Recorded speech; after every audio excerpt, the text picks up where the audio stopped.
ઓમ ગણેશ હર હર મહાદેવ। શું તમને તિથિની જે સંધિ હોય એના વિશે કંઈ ખ્યાલ છે? જેને સંધિકાળ કહેવામાં આવે છે। અને જે સંધિકાળની જે પૂજા હોય ને એ સંધિકાળમાં કરેલી જે પૂજા છે, ખાસ કરીને ચૈત્ર મહિનાની નવરાત્રિ અષ્ટમી નવમી તિથિની સંધિની વાત કરું છું। એના વિશે આપણા શાસ્ત્રોમાં લખેલું છે। અને એ સમયે કોઈ પણ મનુષ્ય જો માતાજીની પૂજા કરે, શ્રી યંત્ર ઉપર અભિષેક કરે, ચંડી પાઠ કરે, કુંજિકા સ્તોત્રનો પાઠ કરે અથવા માતાજીની કોઈ પણ આરાધના કરે, ભક્તિ સાધના પૂજા આદિ કરે, તો એ ફળ એના માટેના શબ્દો કદાચ વર્ણનમાં પણ નથી। એના માટે કોઈ શબ્દોનું જ વર્ણન નથી। કેમ નથી?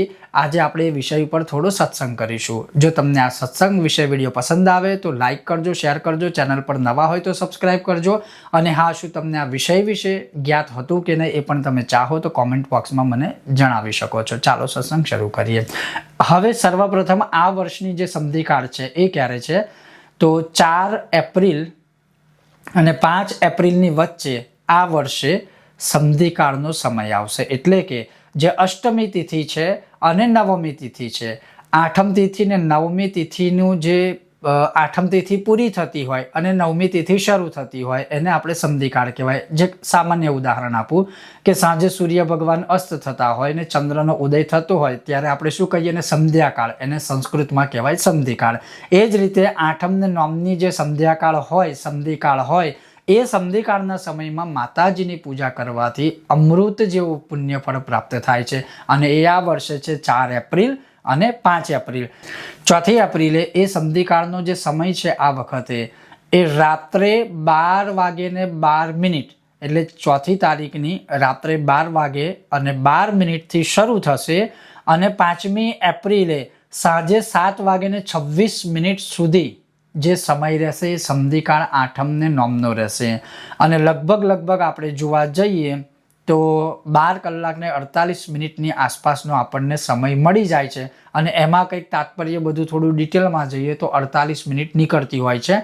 હવે બીજું કંઈ વધારે ડિટેલમાં આપણે જવું નથી, પણ ખાસ કરીને એટલું જ કહીશ કે 4મી તારીખની રાત્રે 00:12 એટલે કે 12 વાગે ને 12 મિનિટથી માંડી બીજા દિવસે સાંજે 7 વાગે ને 26 મિનિટની વચ્ચે કોઈ પણ સમયે તમે માતાજીની ઉપાસના, પાઠ, પૂજા કે કંઈ પણ કરશો એનું જે ફળ છે એ અમૂલ્ય મળશે। કેમ મળશે?